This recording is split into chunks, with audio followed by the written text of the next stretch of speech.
आजिर आमर विषय होछि भारतीय महापुरुषगण। भारतीय महापुरुषगण कथा कहवाक जाई मो मनरे से प्राचीन कालर कथा उदित होछि। इतिहास जो समय घटनार कौनसी उल्लेख करे नाही एवं किंवदंती जो सुदूर अतीतर घन अंधकार रहस्य उद्घाटन करने पाई वृथा चेष्टा करिथाय। भारत में असंख्य महापुरुष जन्मिछन्ति। वास्तविक हिंदू जाति सहस्र सहस्र वर्ष धरी असंख्य महापुरुष सृष्टि व्यतीत आउ किछि करिनाही। सुतरां मु सेमानंग मध्यरु श्रेष्ठ केतेजण युग प्रवर्तनकारी आचार्यंकर कथा अर्थात सेमानंकर चरित्र आलोचना करी मु जहा किछि बुझिछि ताहा ही तुम मानंग निकटरे कहिबी। प्रथमतः आमर शास्त्र संबंधरे आम मानंकर किछि बुझिबा आवश्यक। आम शास्त्र रे द्विविध सत्यर विषय उपदिष्ट होइछि। प्रथम सनातन सत्य, द्वितीयटी प्रथमोक्त सत्य परि सते दूर प्रामाणिक नहेले मध्य विशेष विशेष देशकाल पात्र प्रति प्रयोज्य। जीवात्मा और परमात्मार स्वरूप एवं एमानंकर परस्पर संबंधर विषय श्रुति बा वेदरे लिपिबद्ध अछि। द्वितीय प्रकार सत्य स्मृति यथा मनु याज्ञवल्क्य प्रभृति संहितारे एवं पुराण रे अतंत्र रे लिपिबद्ध अछि। एगुड़िकर प्रामाण्य श्रुतिर अधीन। कारण स्मृति यदि श्रुतिर विरोधी हुए तेबे श्रुति को से स्थल रे मानिबाकु हेबो। एहा ही शास्त्र विधान। तात्पर्य यही जे श्रुतिर जीवात्मार नियति और ताहार चरम लक्ष्य विषयक मुख्य तत्व समूहर संपूर्ण वर्णना अछि। केवल गौण विषय गुड़िक जहाँ एगुड़िकर विस्तार ताहा ही विशेष भाव में वर्णना करिबा स्मृति और पुराणर कार्य। साधारण भाव में उपदेश देवाकू हेले स्मृति ही पर्याप्त। धर्म जीवन यापनर सारतत्व संबंध में श्रुति निर्दिष्ट उपदेशरू अधिक आउ किछि कहा जाई पारे नाही। आउ किछि जानिबार नाही। ए विषय रे जहाँ किछि प्रयोजन सबु श्रुतिर अछि। जीवात्मार सिद्धि लाभ पाई जो समस्त उपदेशर प्रयोजन श्रुतिरे ताहा संपूर्ण रूपे कथित होइछि। केवल विशेष विशेष अवस्थार विशेष विधान श्रुतिरे नाही, किंतु स्मृति विभिन्न समय पाई विशेष विशेष व्यवस्था दे जाइछि। श्रुतिर आउ गोटे विशेषत्व अछि। जो समस्त महापुरुष श्रुतिरे विभिन्न सत्य लिपिबद्ध करिसंति सेमानंकर व्यक्तिगत जीवन संबंधरे यथा सेमानंकर जन्मर सन तारीख प्रभृति विषय संबंधरे अति सामान्य जानिपारू, किंतु सेमानंकर सर्वोत्कृष्ट चिंता सेमानंकर श्रेष्ठ आविष्क्रिया कहिले ही भल हेबो। आम देशर धर्म साहित्य रूपक वेदरे लिपिबद्ध और रक्षित होइछि। स्मृतिरे किंतु महापुरुष मानक जीवनी और कार्यकलाप ही विशेष भाव में देखा मिले। स्मृतिरे ही आमे प्रथमे अद्भुत महाशक्तिशाली मनोहर चरित्र इंगित समग्र जगतर परिचालक महापुरुषगण परिचय पाई। सेमानंक चरित्र एते दूर उन्नत जे सेमानंक उपदेशावली मध्य जेपरी ताहा निकटरे क्षुद्र बोली बोध हुए। आम धर्मर यही विशेषत्वटी आम मानू बुझाक हेब जे आम धर्म रे जो ईश्वरंकर उपदेश अछि से निर्गुण अथच सगुण। सेथिरे व्यक्तिगत संबंध रहित अनंत सनातन तत्व समूह संगे संगे असंख्य व्यक्ति अर्थात अवतारंकर उपदेश अछि। किंतु श्रुति बा वेद ही आम धर्मर मूल। सेथिरे केवल सनातन तत्वर उपदेश अछि। बड़ बड़ अवतार आचार्य और महापुरुषगण विषय समस्त स्मृति और पुराण अच्छी। पुणी यहाँ मध्य लक्ष्य करिवे जे केवल आम धर्म छड़ा जगतर अन्यान्य समस्त धर्म कौनसी विशेष धर्म प्रवर्तक बा धर्म प्रवर्तक गण जीवन सहित अछेद्य भाव संपृक्त। ख्रीष्ट धर्म ख्रीष्टंकर, मुसलमान धर्म मोहम्मदंकर, बौद्ध धर्म बुद्धंकर, जैन धर्म जीन गणंकर एवं अन्यान्य धर्म अन्यान्य व्यक्तिगण जीवन उपर प्रतिष्ठित।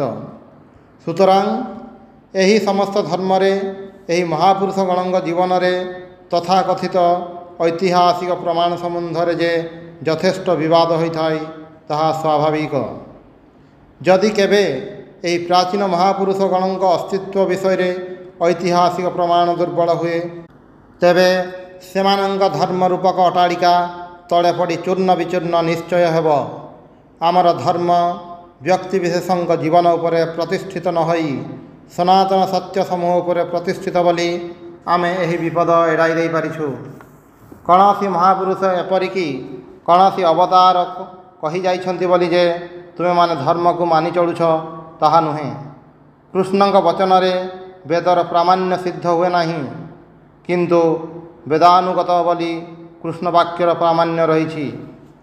କୃଷ୍ଣଙ୍କ ମହାତ୍ମ୍ୟ ଏହି ଯେ ବେଦର ପ୍ରଚାରକ ଯେତେ ଅଛନ୍ତି ତନ୍ମଧ୍ୟରେ ସେ ସର୍ବଶ୍ରେଷ୍ଠ। ଅନ୍ୟାନ୍ୟ ଅବତାର ଓ ସମସ୍ତ ମହାପୁରୁଷଙ୍କ ସମ୍ବନ୍ଧରେ ମଧ୍ୟ ତଦ୍ରୂପ ବୁଝିବାକୁ ହେବ।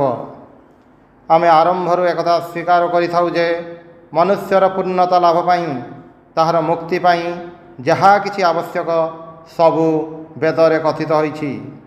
ଆଉ କିଛି ନୂଆ ଆବିଷ୍କାର ହୋଇପାରେ ନାହିଁ। ତୁମେମାନେ କେବେ ହେଲେ ସକଳ ଜ୍ଞାନର ଚରମ ଲକ୍ଷ୍ୟ ସ୍ୱରୂପ ପୂର୍ଣ୍ଣ ଏକତ୍ୱରୁ ଅଧିକ ଅଗ୍ରସର ହୋଇପାରିବ ନାହିଁ। ବେଦ ଅନେକ ଦିନ ପୂର୍ବରୁ ଏହି ପୂର୍ଣ୍ଣ ଏକତ୍ୱ ଆବିଷ୍କାର କରିଛି। ଏଥିରୁ ଅଧିକ ଅଗ୍ରସର ହେବା ଅସମ୍ଭବ।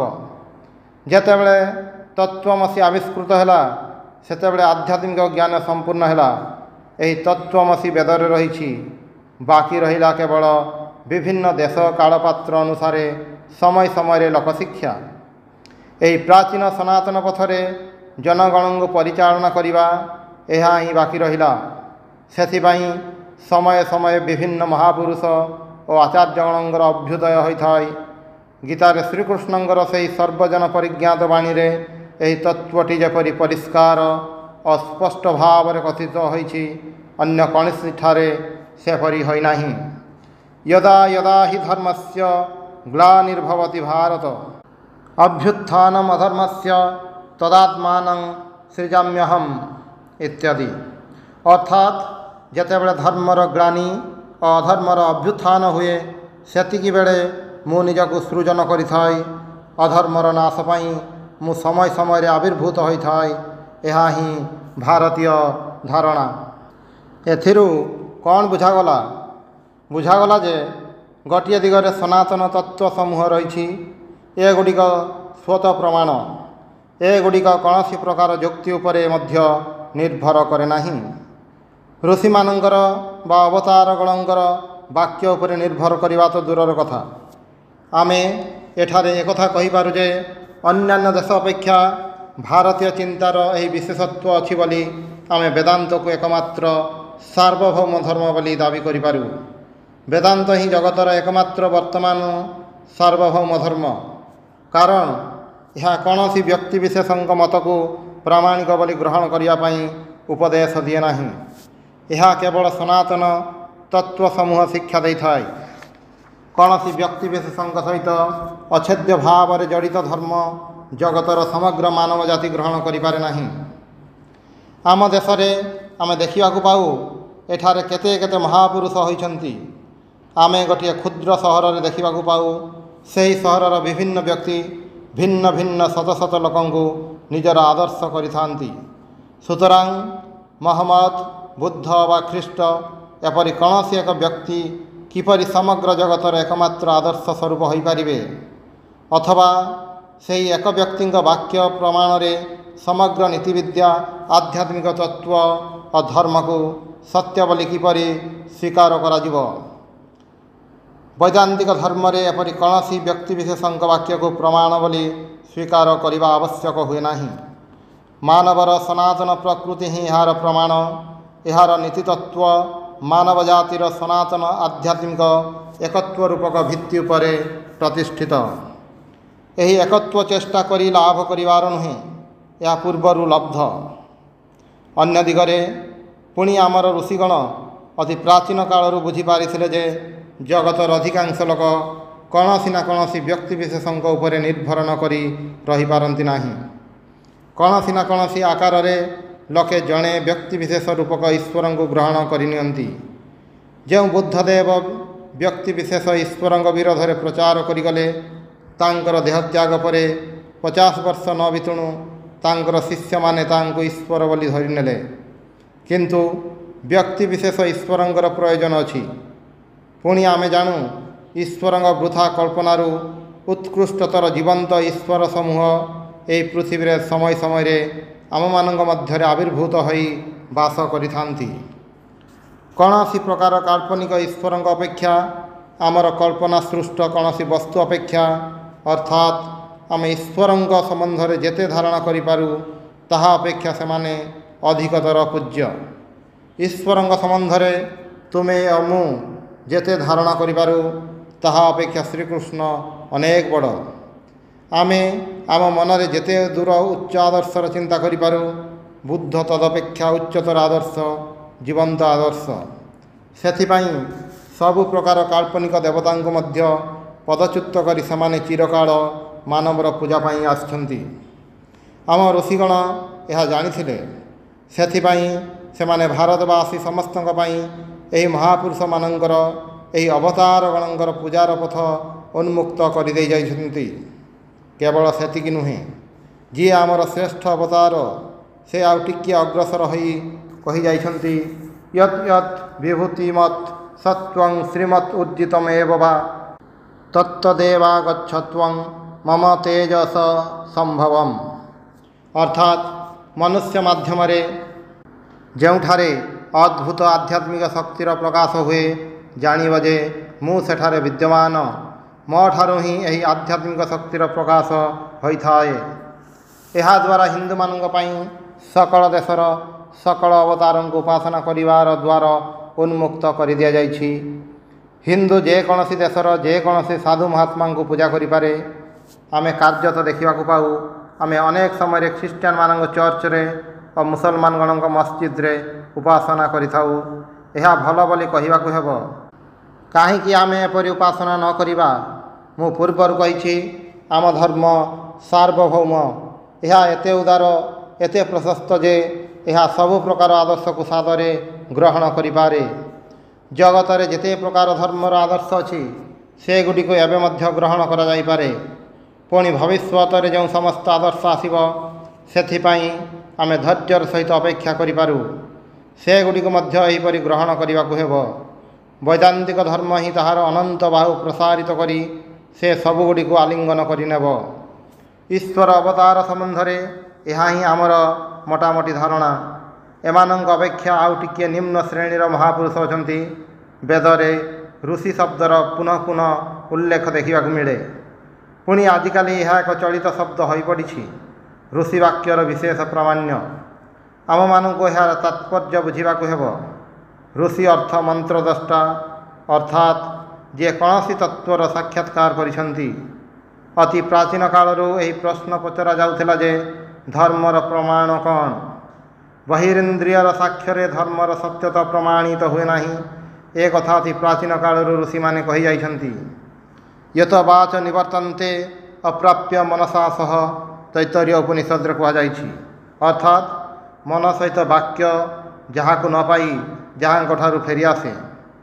ନ ତତ୍ର ଚକ୍ଷୁଃ ଗଚ୍ଛତି ନ ବାକ୍ ଗଚ୍ଛତି ନ ମନଃ କେନ ଉପନିଷଦରେ କୁହାଯାଇଛି। ଅର୍ଥାତ୍ ଯେଉଁଠାକୁ ଚକ୍ଷୁ ଯାଇପାରେ ନାହିଁ, ବାକ୍ୟ ମଧ୍ୟ ଯାଇପାରେ ନାହିଁ, ମନ ମଧ୍ୟ ଯାଇପାରେ ନାହିଁ ଇତ୍ୟାଦି। ଶତ ଶତ ଯୁଗ ଧରି ଋଷିଗଣ ଏହି କଥା କହିଯାଇଛନ୍ତି। ବାହ୍ୟ ପ୍ରକୃତି ଆମମାନଙ୍କୁ ଆତ୍ମାର ଅସ୍ତିତ୍ୱ, ଈଶ୍ୱରଙ୍କର ଅସ୍ତିତ୍ୱ, ଅନନ୍ତ ଜୀବନ, ମାନବର ଚରମ ଲକ୍ଷ୍ୟ ପ୍ରଭୃତି ବିଷୟରେ କୌଣସି ଉତ୍ତର ଦେଇପାରେ ନାହିଁ। ଏହି ମନର ସର୍ବଦା ପରିଣାମ ହେଉଛି ସର୍ବଦା ଯେପରିକି ଏହାର ପ୍ରଭାବ ଚାଲିଛି। ଏହା ସସୀମ। ଏହା ଯେପରି ଖଣ୍ଡ ଖଣ୍ଡ ହୋଇ ଭଗ୍ନୀଭୂତ ହୋଇ ରହିଛି। ଏହା କିପରି ସେହି ଅନନ୍ତ, ଅପରିବର୍ତ୍ତନୀୟ, ଅଖଣ୍ଡ, ଅବିଭାଜ୍ୟ ସନାତନ ବସ୍ତୁର ସମ୍ବାଦ ଦେବ? କେବେ ହେଲେ ଦେଇପାରେ ନାହିଁ। ପୁଣି ଯେତେବେଳେ ମାନବ ଜାତି ଚୈତନ୍ୟହୀନ ଜଡ଼ଠାରୁ ଏହି ସମସ୍ତ ପ୍ରଶ୍ନର ଉତ୍ତର ଲାଭ ପାଇଁ ବୃଥା ଚେଷ୍ଟା କରିଛନ୍ତି, ଇତିହାସ ହିଁ ଜାଣେ ତାହାର ଫଳ କିପରି ଅଶୁଭ ହୋଇଛି। ତେବେ ଏହି ବେଦାନ୍ତ ଜ୍ଞାନ କେଉଁଠାରୁ ଆସିଲା? ଋଷିତ୍ୱ ପ୍ରାପ୍ତ ହେଲେ ଏହି ଜ୍ଞାନ ଲାଭ ହୁଏ। इंद्रिय साहाय्य ज्ञान लब्ध हुए ना। इंद्रिय ज्ञान ही कौन मनुष्यर सर्वस्व। किए यह कहवाक साहस कर आम जीवन में आम प्रत्येक जीवन में एपरी मुहूर्त समूह आसी थाए। हुए तो आम सम्मुखें ही आमर कौन प्रिय व्यक्तिर मृत्यु है, अथवा आम अन्य कौन आघात प्राप्त हेलु, अथवा अतिशय आनंदर कारण आसला। ए समस्त अवस्था समय समय मनटा जेपरी एका बेलके स्थिर हो जाए। अनेक समय अनेक अवस्था एपरी घटे जे मनटा स्थिर हो जाए किछि क्षण यार प्रकृत स्वरूप अनुभूत हुए। सेतेबेले से सही अनंतर सामान्य आभास पाए। सेतेबेले आम सम्मुखें एपरी एक वस्तु प्रकाशित हुए जोठारे मन बा वाक्य किछि प्रवेश करिपारे नाही। साधारण लोकंक जीवन में समय समय एहीपरि घटी थाए। अभ्यास द्वारा यही अवस्था को प्रगाढ़ स्थायी और संपूर्ण करने को हेब। मानव शत शत युग पूर्वर आविष्कार करिथिला जे आत्मा इंद्रिय द्वारा बद्ध व सीमाबद्ध नुहे। केवल सेतिक नुहे, यह ज्ञान द्वारा मध्य सीमाबद्ध नुहे। आमको बुझा हेब जे ज्ञान से आत्मा रूपक अनंत श्रृंखलर गोटे क्षुद्र अंश मात्र। सत्ता ज्ञान अभिन्न नुहे, ज्ञान सत्तार एक अंश विशेष मात्र। ऋषिगण ज्ञानर अतीत भूमि निर्भीक भाव आत्मानुसंधान करिसंति। ज्ञान पंचेन्द्रिय द्वारा सीमाबद्ध। आध्यात्मिक जगतर सत्य लाभ करने को हेले मनुष्य को यार अतीत प्रदेश को इंद्रियर बाहर को जावाक ही हेब। पुणी एवं एहीपरि व्यक्ति समूह अछंती जो माने पंचेन्द्रियर सीमार बाहर को जावाई समर्थ। सेमानंकु ऋषि कहती कारण से माने आध्यात्मिक सत्य समूहर साक्षात्कार करिथांती। सुतरां मो सम्मुखस्थ यही टेबुलटी को जपरी मु प्रत्यक्ष प्रमाण जानीपारे, वेद निहित सत्य समूहर प्रमाण मध्य तद्रूप प्रत्यक्षानुभूति।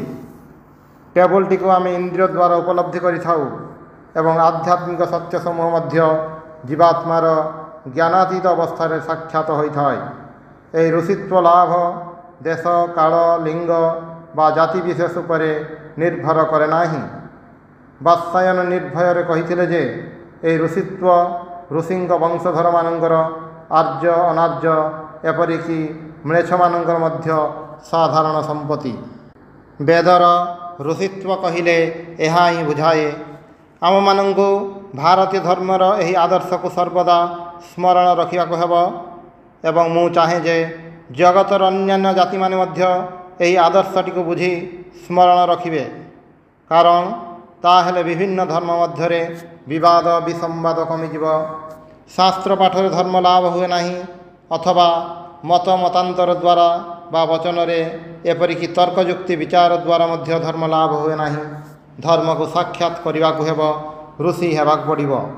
बंधुगण, जेते दिन तुम मानक मध्यरु प्रत्येक ऋषि न होइछ, जेते दिन आध्यात्मिक सत्य साक्षात्कार न करिछ, सेते दिन पर्यंत तुमर धर्म जीवन आरंभ होई नाही बोली जानिब। जे पर्यंत सम्यक ज्ञान तुम ठारे उन्मेष न होइछि, से पर्यंत धर्म केवल कथार कथा मात्र। से पर्यंत केवल धर्म लाभ पाई तुमे प्रस्तुत हेउछ मात्र। सेते दिन पर्यंत तुमे माने अन्यर कथा को द्विरुक्ति करुछ। एकदा बुद्धदेव सहित केतेक ब्राह्मणंकर तर्क वितर्क होइथिला। सेही समय रे से गोटे अति सुंदर कथा कहिथिले, ताहा एठारे बेस खाटिब। ब्राह्मण माने बुद्धदेव निकट को जाई ब्रह्मर स्वरूप संबंध में प्रश्न कले। सही महापुरुष सेमानंकु प्रश्न कले, आपण माने कौन ब्रह्म देखिछंती? सेमाने कहिले, ना आमे देखिनाहु। बुद्धदेव पुणी सेमानंकु प्रश्न कले, आपण मानंकर पितृगण कौन तांकु देखिछंती? ना सेमाने मध्य देखिनाहांती। आपण मानंक पितामहगण आमर मन हुए सेमाने मध्य देखिनाहांती। सेतेबेले बुद्धदेव कहिले, बंधुगण, आपण मानंक पितृपितागण जहाँकु देखिनाहांती, सेपरि पुरुषंक संबंध में आपण माने किपरि विचार द्वारा परस्पर को परास्त करने चेष्टा करुछंती। समग्र जगत यह ही करुछि। वेदांतर भाषा आम मानू मध्य कहवाक हेब, नायमात्मा प्रवचन लभ्य न मेधया न बहुना श्रुतेन कठ उपनिषद अच्छी। ବାଗ ଆଡ଼ମ୍ବର ଦ୍ୱାରା ସେହି ଆତ୍ମାକୁ ଲାଭ କରି ହୁଏ ନାହିଁ। ପ୍ରବଳ ମେଧା ଦ୍ୱାରା ମଧ୍ୟ ତାହା ଲାଭ କରାଯାଏ ନାହିଁ। ଏପରିକି ବେଦପାଠ ଦ୍ୱାରା ମଧ୍ୟ ନୁହେଁ। ଜଗତର ସମସ୍ତ ଜାତିଙ୍କୁ ବେଦର ଭାଷାରେ ଆମମାନଙ୍କୁ କହିବାକୁ ହେବ, ତୁମମାନଙ୍କର ବିବାଦ ବିସମ୍ବାଦ ବୃଥା। ତୁମେ ଯେଉଁ ଈଶ୍ୱରଙ୍କୁ ପ୍ରଚାର କରିବାକୁ ଚାହଁ ତାହାଙ୍କୁ ଦେଖିଛ କି? ଯଦି ନ ଦେଖିଥାଅ ତେବେ ତୁମର ପ୍ରଚାର ବୃଥା। ତୁମେ କ'ଣ କହୁଛ ତାହା ନିଜେ ମଧ୍ୟ ଜାଣିନାହଁ।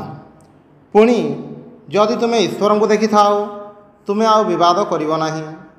ତୁମର ମୁଖ ଅନ୍ୟ ଶ୍ରୀ ଧାରଣ କରିବ। ଜଣେ ପ୍ରାଚୀନ ଋଷି ତାଙ୍କ ପୁତ୍ରକୁ ବ୍ରହ୍ମଜ୍ଞାନ ଲାଭ ପାଇଁ ଗୁରୁଗୃହକୁ ପ୍ରେରଣ କଲେ।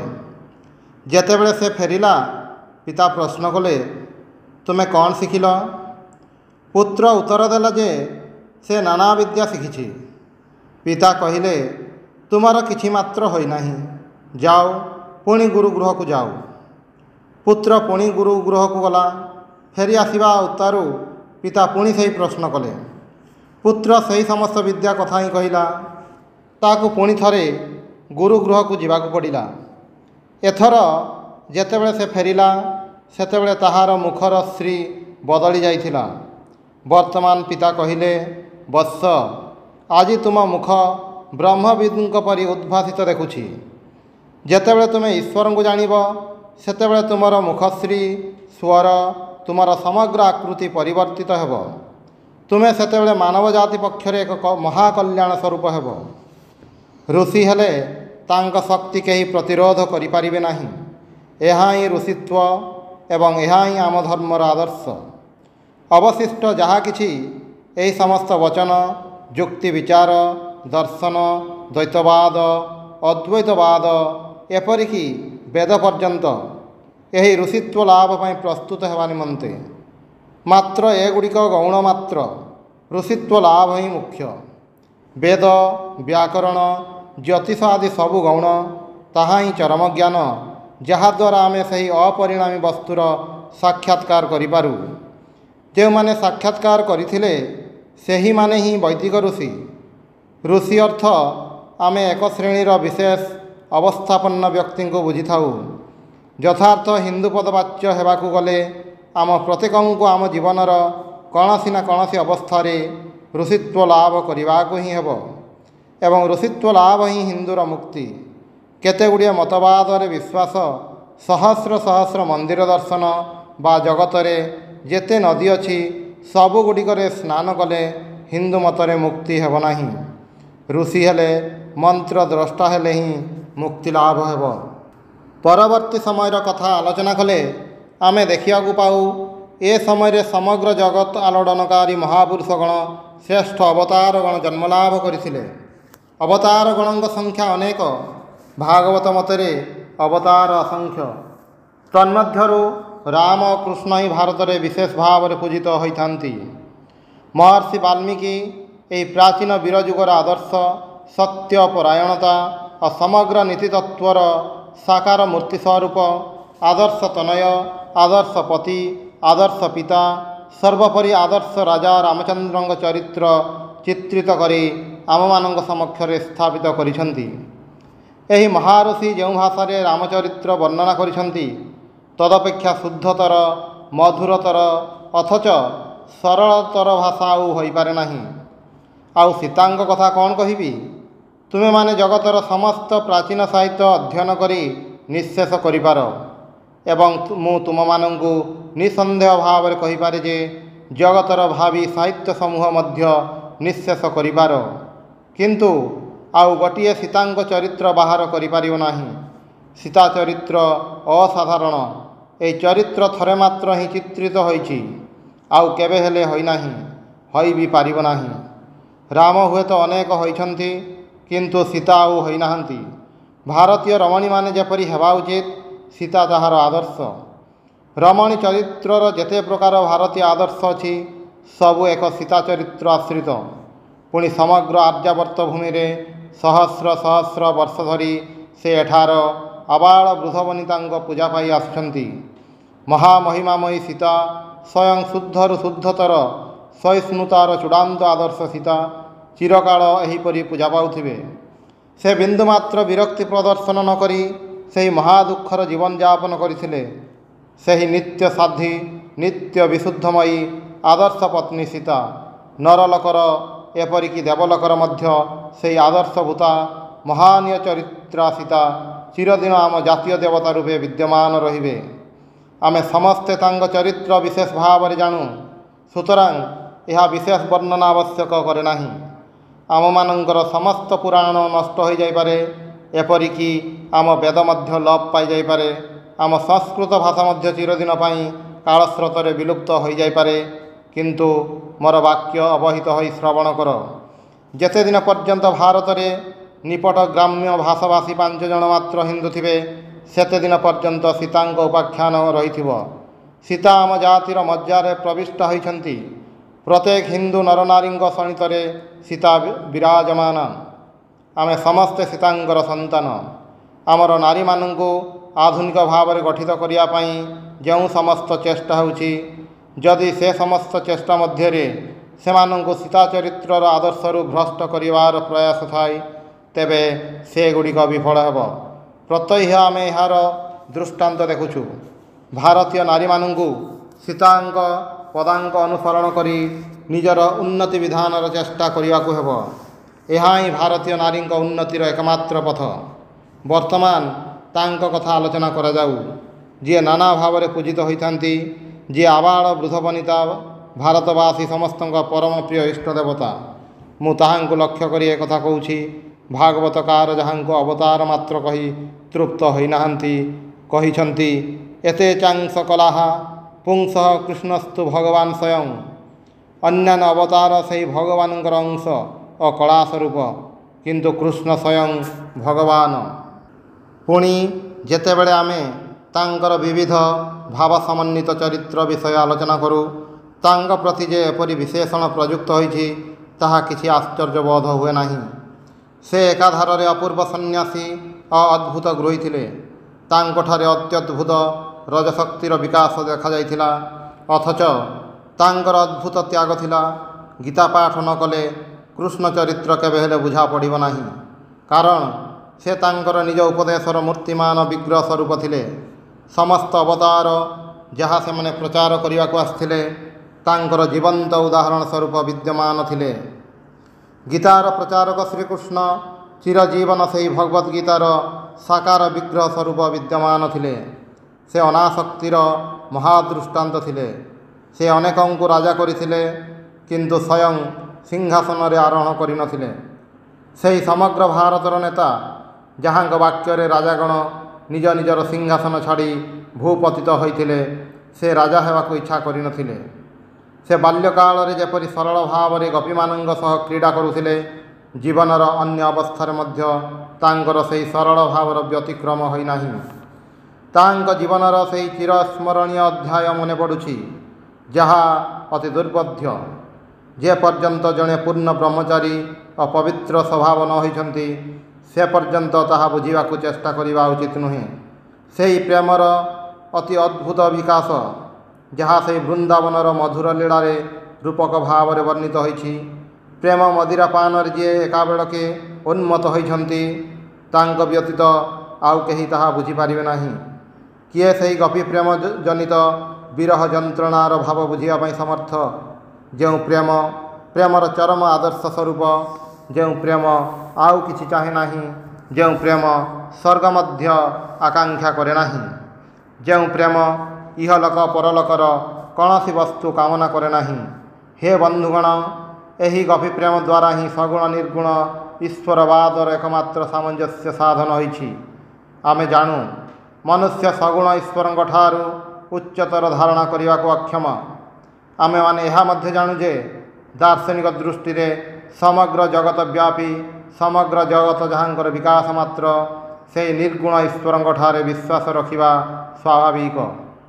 ପୁଣି ଆମ ପ୍ରାଣ ଏକ ସାକାର ବସ୍ତୁ ଚାହେଁ, ଏପରି ବସ୍ତୁ ଚାହେଁ ଯାହା ଆମେ ଧରିପାରିବୁ, ଯାହାଙ୍କ ପାଦପଦ୍ମରେ ପ୍ରାଣ ଢାଳି ଦେଇପାରିବୁ। ସୁତରାଂ ସଗୁଣ ଈଶ୍ୱର ମାନବ ସ୍ୱଭାବର ଚୂଡ଼ାନ୍ତ ଧାରଣା, କିନ୍ତୁ ଯୁକ୍ତି ଏହି ଧାରଣାରେ ସନ୍ତୁଷ୍ଟ ହୋଇପାରେ ନାହିଁ। ଏହା ସେହି ଅତି ପ୍ରାଚୀନତମ ସମସ୍ୟା, ଯାହାର ବିଚାର ବ୍ରହ୍ମସୂତ୍ରରେ ହୋଇଛି, ଯାହା ସମ୍ବନ୍ଧରେ ବନବାସ ସମୟରେ ଦ୍ରୌପଦୀ ଯୁଧିଷ୍ଠିରଙ୍କ ସହିତ ବିଚାର କରିଥିଲେ। ଯଦି ଜଣେ ସଗୁଣ ସମ୍ପୂର୍ଣ୍ଣ ଦୟାମୟ ସର୍ବଶକ୍ତିମାନ ଈଶ୍ୱର ଥାନ୍ତି, ତେବେ ଏହି ନରକବତ୍ ସଂସାରର ଅସ୍ତିତ୍ୱ କାହିଁକି ଅଛି? କାହିଁକି ସେ ଏହାକୁ ସୃଷ୍ଟି କଲେ? ତାଙ୍କୁ ଜଣେ ମହାପକ୍ଷପାତୀ ଈଶ୍ୱର ବୋଲି କହିବାକୁ ହେବ। ଏହାର କୌଣସି ପ୍ରକାର ମୀମାଂସା ହୋଇନାହିଁ। କେବଳ ଗୋପୀ ପ୍ରେମ ସମ୍ବନ୍ଧରେ ଶାସ୍ତ୍ରରେ ଯାହା ପଢ଼ିଥାଉ, ସେଥିରେ ହିଁ ଏହାର ମୀମାଂସା ହୋଇଛି। କୃଷ୍ଣଙ୍କ ପ୍ରତି କୌଣସି ବିଶେଷଣ ପ୍ରୟୋଗ କରିବାକୁ ସେମାନେ ଚାହୁଁନଥିଲେ। ସେ ଯେ ସୃଷ୍ଟିକର୍ତ୍ତା, ସେ ଯେ ସର୍ବଶକ୍ତିମାନ, ତାହା ସେମାନେ ଜାଣିବାକୁ ଚାହୁଁନଥିଲେ। ସେମାନେ କେବଳ ବୁଝିଥିଲେ ଯେ ସେ ପ୍ରେମମୟ। ଏହା ହିଁ ସେମାନଙ୍କ ପକ୍ଷରେ ଯଥେଷ୍ଟ। ଗୋପୀମାନେ କୃଷ୍ଣଙ୍କୁ କେବଳ ବୃନ୍ଦାବନର କୃଷ୍ଣ ବୋଲି ବୁଝିଥିଲେ। ସେହି ବହୁ ସୈନ୍ୟ ଦଳର ନେତା ରାଜାଧିରାଜ କୃଷ୍ଣ ସେମାନଙ୍କ ନିକଟରେ ସେହି ଗୋପାଳ ବାଳକ ହିଁ ଥିଲେ। ନ ଧନଂ ନ ଜନଂ ନ କବିତାଂ ସୁନ୍ଦରୀଂ ବା ଜଗଦୀଶ କାମୟେ ମମ ଜନ୍ମନି ଜନ୍ମନୀଶ୍ୱରେ ଭବତା ଭକ୍ତି ଅହେତୁକୀ ତୋଇ। ହେ ଜଗଦୀଶ, ମୁଁ ଧନ, ଜନ, କବିତା ବା ସୁନ୍ଦରୀ କିଛି ମାତ୍ର ପ୍ରାର୍ଥନା କରେ ନାହିଁ। ହେ ଈଶ୍ୱର, ତୁମ ପ୍ରତି ଜନ୍ମେ ଜନ୍ମେ ମୋର ଅହେତୁକୀ ଭକ୍ତି ରହିଥାଉ। ଧର୍ମ ଇତିହାସରେ ଏହା ଏକ ନୂଆ ଅଧ୍ୟାୟ। ଏହି ଅହେତୁକୀ ଭକ୍ତି, ଏହି ନିଷ୍କାମ କର୍ମ ପୁଣି ମନୁଷ୍ୟର ଇତିହାସରେ ଭାରତ କ୍ଷେତ୍ରରେ ସର୍ବଶ୍ରେଷ୍ଠ ଅବତାର କୃଷ୍ଣଙ୍କ ମୁଖରୁ ସର୍ବପ୍ରଥମେ ଏହି ତତ୍ତ୍ୱ ନିର୍ଗତ ହୋଇଛି। ଭୈର ଧର୍ମ, କାମନାର ଧର୍ମ ଚିରଦିନ ପାଇଁ ଚାଲିଗଲା। ଆଉ ମନୁଷ୍ୟ ହୃଦୟର ସ୍ୱାଭାବିକ ନରକ ଭୀତି ଓ ସ୍ୱର୍ଗ ସୁଖ ଭୋଗର ଇଚ୍ଛା ସତ୍ତ୍ୱେ ଏହି ଅହେତୁକୀ ଭକ୍ତି ଓ ନିଷ୍କାମ କର୍ମ ରୂପକ ଶ୍ରେଷ୍ଠ ଆଦର୍ଶର ଅଭ୍ୟୁଦୟ ହେଲା। ଏହି ପ୍ରେମର ମହିମା ଆଉ କ'ଣ କହିବି? ଏହି କ୍ଷଣି ତୁମମାନଙ୍କୁ କହିଛି ଯେ ଗୋପୀ ପ୍ରେମ ଉପଲବ୍ଧି କରିବା ଅତି କଠିନ। ଆମମାନଙ୍କ ମଧ୍ୟରେ ସୁଦ୍ଧା ଏପରି ନିର୍ବୋଧମାନଙ୍କର ଅଭାବ ନାହିଁ, ଯେଉଁମାନେ ଶ୍ରୀକୃଷ୍ଣଙ୍କର ଜୀବନର ଏହି ଅତି ଅପୂର୍ବ ଅଂଶର ଅଦ୍ଭୁତ ତାତ୍ପର୍ଯ୍ୟ ବୁଝିବା ପାଇଁ ଅକ୍ଷମ। ମୁଁ ପୁଣି କହୁଛି, ଆମମାନଙ୍କ ସହିତ ଶଣିତ ସମ୍ବନ୍ଧିତ ଅଶୁଦ୍ଧାତ୍ମା ନିର୍ବୋଧ ଅନେକ ଅଛନ୍ତି। ସେମାନେ ଗୋପୀ ପ୍ରେମର ନାମ ଶୁଣିଲେ ଏହାକୁ ଅତି ଅପବିତ୍ର ବିଷୟ ଭାବି ଭୟରେ ଦଶ ହାତ ପଛକୁ ଘୁଞ୍ଚି ଯାଆନ୍ତି। ସେମାନଙ୍କୁ ମୁଁ କେବଳ ଏତିକି କହିବାକୁ ଚାହେଁ, ନିଜ ମନକୁ ଆଗେ ବିଶୁଦ୍ଧ କର। ପୁଣି ତୁମମାନଙ୍କୁ ଏହା ମଧ୍ୟ ମନେ ରଖିବାକୁ ହେବ ଯେ ଏହି ଅଦ୍ଭୁତ ଗୋପୀ ପ୍ରେମ ଯେ ବର୍ଣ୍ଣନା କରିଛନ୍ତି, ସେ ଆଉ କେହି ନୁହନ୍ତି, ସେହି ଆଜନ୍ମ ଶୁଦ୍ଧ ବ୍ୟାସତନୟ ଶୁକ। ଯେତେଦିନ ପର୍ଯ୍ୟନ୍ତ ହୃଦୟରେ ସ୍ୱାର୍ଥପରତା ଥିବ, ସେତେଦିନ ପର୍ଯ୍ୟନ୍ତ ଭଗବତ ପ୍ରେମ ଅସମ୍ଭବ। ଏହା କେବଳ ଦୋକାନଦାରୀ। ମୁଁ ତୁମକୁ କିଛି ଦେଉଛି, ପ୍ରଭୁ ତୁମେ ମୋତେ କିଛି ଦିଅ। ପୁଣି ଭଗବାନ କହୁଛନ୍ତି, ଯଦି ତୁମେ ଏପରି ନ କର, ତେବେ ତୁମେ ମଲେ ମୁଁ ତୁମକୁ ଦେଖିବି, ଚିରକାଳ ମୁଁ ତୁମକୁ ଦଗ୍ଧ କରି ମାରିବି। ସକାମ ବ୍ୟକ୍ତିର ଈଶ୍ୱର ଧାରଣା ଏହିପରି। ଯେତେଦିନ ଯାଏ ମୁଣ୍ଡରେ ଏହିସବୁ ଧାରଣା ଥିବ, ଲୋକେ ଗୋପୀମାନଙ୍କର ପ୍ରେମଜନିତ ବିରହର ଉନ୍ମାଦନା କିପରି ବୁଝିବେ? ସୁରତ ବର୍ଦ୍ଧନଂ ଶୋକନାଶନଂ ସରିତ ବେଣୁନା ସୁଷ୍ଠୁଚୁମ୍ବିତଂ ଇତର ରାଗ ବିସ୍ମରଣଂ ନୀର୍ଣ୍ଣଂ ବିତର ବୀର ନସ୍ତେ ଧରାମୃତମ୍। ଶ୍ରୀମଦ୍ ଭାଗବତରେ କୁହାଯାଇଛି, ଥରେ ମାତ୍ର ଯଦି ସେହି ଅଧରର ମଧୁର ଚୁମ୍ବନ ଲାଭ କରାଯାଏ, ଯାହାକୁ ତୁମେ ଥରେ ଚୁମ୍ବନ କରିଛ, ଚିରକାଳ ଧରି ତୁମ ପାଇଁ ତାହାର ପିପାସା ବଢ଼ୁଥିବ। ତାହାର ସକଳ ଦୁଃଖ ଚାଲିଯାଏ। ସେତେବେଳେ ତାହାର ଅନ୍ୟାନ୍ୟ ସକଳ ବିଷୟରୁ ଆସକ୍ତି ଚାଲିଯାଏ। ସେତେବେଳେ ତୁମେ ହିଁ କେବଳ ଏକମାତ୍ର ପ୍ରୀତିର ବସ୍ତୁ ହୁଅ। ପ୍ରଥମେ ଏହି କାଞ୍ଚନ ନାମଯଶ, ଏହି କ୍ଷୁଦ୍ର ମିଥ୍ୟା ସଂସାର ପ୍ରତି ଆସକ୍ତି ଛାଡ଼ ଦେଖି। ସେତେବେଳେ କେବଳ ସେତିକି ବେଳେ ତୁମେମାନେ ଗୋପୀ ପ୍ରେମ କ'ଣ ତାହା ବୁଝିପାରିବ। ଏହା ଏତେ ବିଶୁଦ୍ଧ ଜିନିଷ ଯେ ସର୍ବତ୍ୟାଗ ନହେଲେ ଏହାକୁ ବୁଝିବା ପାଇଁ ଚେଷ୍ଟା କରିବା ଉଚିତ ନୁହେଁ। ଯେତେଦିନ ପର୍ଯ୍ୟନ୍ତ ଆତ୍ମା ସମ୍ପୂର୍ଣ୍ଣ ପବିତ୍ର ନ ହୋଇଛି, ସେ ପର୍ଯ୍ୟନ୍ତ ଏହାକୁ ବୁଝିବା ପାଇଁ ଚେଷ୍ଟା କରିବା ବୃଥା। ପ୍ରତି ମୁହୂର୍ତ୍ତରେ ଯେଉଁମାନଙ୍କ ହୃଦୟରେ କାମକାଞ୍ଚନ ଯଶଲିପ୍ସାର ବୁଦ୍ବୁଦ୍ ଉଠୁଛି, ସେମାନେ ପୁଣି ଗୋପୀ ପ୍ରେମ ବୁଝିବାକୁ ଓ ଏହାର ସମାଲୋଚନା କରିବାକୁ ଯାଆନ୍ତି। କୃଷ୍ଣ ଅବତାରର ମୁଖ୍ୟ ଉଦ୍ଦେଶ୍ୟ ଏହି ଗୋପୀ ପ୍ରେମର ଶିକ୍ଷା। ଏପରିକି ଦର୍ଶନଶାସ୍ତ୍ର ଶିରୋମଣି ଗୀତା ମଧ୍ୟ ସେହି ଅପୂର୍ବ ପ୍ରେମ ଉନ୍ମତ୍ତତା ନିକଟରେ ଠିଆ ହୋଇପାରିବ ନାହିଁ। କାରଣ ଗୀତାରେ ସାଧକଙ୍କୁ ଧୀରେ ଧୀରେ ସେହି ଚରମ ଲକ୍ଷ୍ୟ ମୁକ୍ତି ସାଧନର ଉପଦେଶ ଦିଆଯାଇଛି।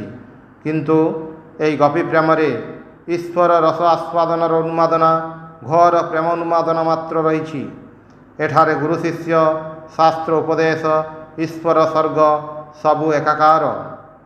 ଭୟ ଧର୍ମର ଚିହ୍ନ ମାତ୍ର ନାହିଁ, ସବୁ ଯାଇଛି, ଅଛି କେବଳ ପ୍ରେମ ଉନ୍ମାଦନା। ସେତେବେଳେ ସଂସାରର ଆଉ କିଛି ମନେ ରହେ ନାହିଁ। ଭକ୍ତ ସେତେବେଳେ ସଂସାରରେ ସେହି କୃଷ୍ଣ, ଏକମାତ୍ର ସେହି କୃଷ୍ଣ ବ୍ୟତୀତ ଆଉ କିଛି ଦେଖେ ନାହିଁ। ସେତେବେଳେ ସେ ସକଳ ପ୍ରାଣୀଙ୍କଠାରେ କୃଷ୍ଣଙ୍କୁ ଦର୍ଶନ କରେ। ତାହାର ନିଜ ମୁଖ ମଧ୍ୟ ସେତେବେଳେ କୃଷ୍ଣଙ୍କ ପରି ଦେଖାଯାଏ। ତାହାର ଆତ୍ମା ସେତେବେଳେ କୃଷ୍ଣ ବର୍ଣ୍ଣରେ ଅନୁରଞ୍ଜିତ ହୋଇଯାଏ। ମହାନୁଭବ କୃଷ୍ଣଙ୍କର ଏହିପରି ମହିମା। କୃଷ୍ଣଙ୍କ ଜୀବନର କ୍ଷୁଦ୍ର କ୍ଷୁଦ୍ର ଅବାନ୍ତର କଥା ସମ୍ବନ୍ଧରେ ସମୟ ବୃଥା ବ୍ୟୟ କର ନାହିଁ। ତଦୀୟ ଜୀବନର ମୁଖ୍ୟ ଅଂଶ ଯାହା, ତାହା ହିଁ ଅବଲମ୍ବନ କର। କୃଷ୍ଣଙ୍କ ଜୀବନ ଚରିତରେ ହୁଏତ ଅନେକ ଐତିହାସିକ ସୃଷ୍ଟି ବାହାର କରାଯାଇପାରେ, ଅନେକ ବିଷୟ ହୁଏତ ପ୍ରକ୍ଷିପ୍ତ ହୋଇଛି, ଏ ସମସ୍ତ ସତ୍ୟ ହୋଇପାରେ। କିନ୍ତୁ ତାହା ହେଲେ ମଧ୍ୟ ଏହି ସମୟରେ ସମାଜରେ ଯେଉଁ ଏକ ଅପୂର୍ବ ନୂତନ ଭାବର ଅଭ୍ୟୁଦୟ ହୋଇଥିଲା, ତାହାର ଅବଶ୍ୟ ଭିତ୍ତି ଥିଲା। ଅନ୍ୟ ଯେକୌଣସି ମହାପୁରୁଷଙ୍କର ମଧ୍ୟ ଜୀବନ ଆଲୋଚନା କଲେ ଦେଖିପାରିବା ଯେ ସେ ତାଙ୍କର ପୂର୍ବବର୍ତ୍ତୀ କେତେଗୁଡ଼ିଏ ଭାବର ପ୍ରତିଧ୍ୱନି ମାତ୍ର। ଆମେ ଦେଖିବାକୁ ପାଉ ଯେ ସେ ତାଙ୍କ ନିଜ ଦେଶରେ, ଏପରିକି ସେହି ସମୟରେ ଯେଉଁ ସମସ୍ତ ଶିକ୍ଷା ପ୍ରଚଳିତ ଥିଲା, କେବଳ ତାହାରି ପ୍ରଚାର କରିଯାଇଛନ୍ତି। ଏପରିକି ସେହି ମହାପୁରୁଷ ଆଦୌ ଥିଲେ କି ନାହିଁ, ସେ ସମ୍ବନ୍ଧରେ ଗୁରୁତର ସନ୍ଦେହ ଥାଇପାରେ। କିନ୍ତୁ କୃଷ୍ଣଙ୍କ ଉପଦେଶ ବୋଲି କଥିତ ଏହି ନିଷ୍କାମ କର୍ମ ଓ ନିଷ୍କାମ ପ୍ରେମ ତତ୍ତ୍ୱ ଜଗତରେ ଅଭିନବ ମୌଳିକ ଆବିଷ୍କ୍ରିୟା ନୁହେଁ, ଏହା ପ୍ରମାଣ କରି ଦେଖି ଯଦି ନ ପାର, ତେବେ ଅବଶ୍ୟ ସ୍ୱୀକାର କରିବାକୁ ହେବ ଯେ କୌଣସି ଏକ ବ୍ୟକ୍ତି ନିଶ୍ଚୟ ଏହି ତତ୍ତ୍ୱଗୁଡ଼ିକୁ ଉଦ୍ଭାବନ କରିଥିଲେ। ଏହି ତତ୍ତ୍ୱଗୁଡ଼ିକ ଅନ୍ୟ କୌଣସି ବ୍ୟକ୍ତି ନିକଟରୁ ଗୃହୀତ ବୋଲି ସ୍ୱୀକାର କରାଯାଇପାରେ ନାହିଁ, କାରଣ କୃଷ୍ଣଙ୍କ ଆବିର୍ଭାବ କାଳରେ ସର୍ବସାଧାରଣଙ୍କ ମଧ୍ୟରେ ଏହି ତତ୍ତ୍ୱ ପ୍ରଚାରିତ ହୋଇଥିଲା ବୋଲି ଜଣାପଡ଼େ ନାହିଁ। ଭଗବାନ କୃଷ୍ଣ ହିଁ ଏହାର ପ୍ରଥମ ପ୍ରଚାରକ। ତାଙ୍କର ଶିଷ୍ୟ ବେଦବ୍ୟାସ ଉକ୍ତ ତତ୍ତ୍ୱ ଜନସାଧାରଣରେ ପ୍ରଚାର କରିଥିଲେ। ମାନବ ଭାଷାରେ ଏପରି ଶ୍ରେଷ୍ଠତମ ଆଦର୍ଶ ଆଉ କୌଣସିଠାରେ ଚିତ୍ରିତ ହୋଇନାହିଁ। ଆମେ ତାଙ୍କ ଗ୍ରନ୍ଥରେ ଗୋପୀଜନ ବଲ୍ଲଭ ସେହି ବୃନ୍ଦାବନର ଗୋପାଳ ରାଜଙ୍କ ଅପେକ୍ଷା କୌଣସି ଉଚ୍ଚତର ଆଦର୍ଶ ପାଉନାହୁଁ। ଯେତେବେଳେ ତୁମମାନଙ୍କ ମସ୍ତିଷ୍କରେ ଏହି ଉନ୍ମାଦନା ପ୍ରବେଶ କରିବ, ସେତେବେଳେ ତୁମେମାନେ ମହାଭାଗା ଗୋପୀଗଣଙ୍କ ଭାବ ବୁଝିବ। ସେତେବେଳେ ତୁମେମାନେ ପ୍ରେମ କି ବସ୍ତୁ ଜାଣିପାରିବ। ଯେତେବେଳେ ସମଗ୍ର ଜଗତ ତୁମ ଦୃଷ୍ଟିପଥରୁ ଅନ୍ତର୍ହିତ ହେବ, ଯେତେବେଳେ ତୁମ ହୃଦୟରେ ଅନ୍ୟ କୌଣସି କାମନା ରହିବ ନାହିଁ, ଯେତେବେଳେ ତୁମର ସମ୍ପୂର୍ଣ୍ଣ ଚିତ୍ତଶୁଦ୍ଧି ହେବ, ଅନ୍ୟ କୌଣସି ଲକ୍ଷ୍ୟ ନଥିବ, ଏପରିକି ଯେତେବେଳେ ତୁମର ସତ୍ୟ ଅନୁସନ୍ଧିତ୍ସା ମଧ୍ୟ ରହିବ ନାହିଁ, ସେତିକିବେଳେ ତୁମ ହୃଦୟରେ ସେହି ପ୍ରେମ ଉନ୍ମାଦନା ଆବିର୍ଭୂତ ହେବ। ସେତିକିବେଳେ ତୁମେମାନେ ଗୋପୀମାନଙ୍କ ଅହେତୁକ ପ୍ରେମର ଶକ୍ତି ବୁଝିପାରିବ। ଏହା ହିଁ ଲକ୍ଷ୍ୟ। ଯେତେବେଳେ ଏହି ପ୍ରେମ ପାଇଲ, ସେତେବେଳେ ସବୁ ପାଇଲ। ଏଥର ଆମେ ଟିକିଏ ନିମ୍ନ ସ୍ତରକୁ ଆସି ଗୀତାର ପ୍ରଚାରକ ଶ୍ରୀକୃଷ୍ଣଙ୍କ ସମ୍ବନ୍ଧରେ ଆଲୋଚନା କରିବା। ଭାରତରେ ବର୍ତ୍ତମାନ ଅନେକଙ୍କ ଭିତରେ ଏକ ଚେଷ୍ଟା ଦେଖାଦେଇଛି, ତାହା ଘୋଡ଼ା ଆଗରେ ଗାଡ଼ି ଜଚିବା ପରି। ଆମମାନଙ୍କ ମଧ୍ୟରୁ ଅନେକଙ୍କର ଧାରଣା, କୃଷ୍ଣ ଗୋପୀମାନଙ୍କ ସହ ପ୍ରେମଲୀଳା ଯେପରି ଗୋଟିଏ କିମ୍ଭାକାର ବସ୍ତୁ। ସାହେବମାନେ ମଧ୍ୟ ତାହାକୁ ପସନ୍ଦ କରନ୍ତି ନାହିଁ। ଅମୁକ ପଣ୍ଡିତ ଏହି ଗୋପୀ ପ୍ରେମକୁ ପସନ୍ଦ କରନ୍ତି ନାହିଁ। ତେବେ ପୁଣି କ'ଣ? ଗୋପୀମାନଙ୍କୁ ଯମୁନା ଜଳରେ ଭସାଇ ଦିଅ। ସାହେବମାନଙ୍କ ଅନୁମୋଦନ ନ ପାଇଲେ କୃଷ୍ଣ ତିଷ୍ଠିବେ କିପରି? କେବେ ହେଲେ ତିଷ୍ଠି ପାରିବେ ନାହିଁ। ମହାଭାରତରେ ଗୋଟିଏ ଦୁଇଟି ସ୍ଥାନ ବ୍ୟତୀତ ସେଗୁଡ଼ିକ ମଧ୍ୟ ସେପରି କିଛି ଉଲ୍ଲେଖଯୋଗ୍ୟ ସ୍ଥାନ ନୁହେଁ। ଗୋପୀମାନଙ୍କ ପ୍ରସଙ୍ଗ ସୁଦ୍ଧା ନାହିଁ। କେବଳ ଦ୍ରୌପଦୀଙ୍କ ସ୍ତବ ମଧ୍ୟରେ ଏବଂ ଶିଶୁପାଳ ବଧରେ ଶିଶୁପାଳର ବକ୍ତୃତାରେ ବୃନ୍ଦାବନର କଥା ଅଛି ମାତ୍ର। ଏଗୁଡ଼ିକ ସବୁ ପ୍ରକ୍ଷିପ୍ତ। ସାହେବମାନେ ଯାହା ନ ଚାହାନ୍ତି ସବୁ ଉଡ଼ାଇ ଦେଇଦେବେ। ଗୋପୀମାନଙ୍କ କଥା ଏପରିକି କୃଷ୍ଣଙ୍କ କଥା ମଧ୍ୟ ପ୍ରକ୍ଷିପ୍ତ।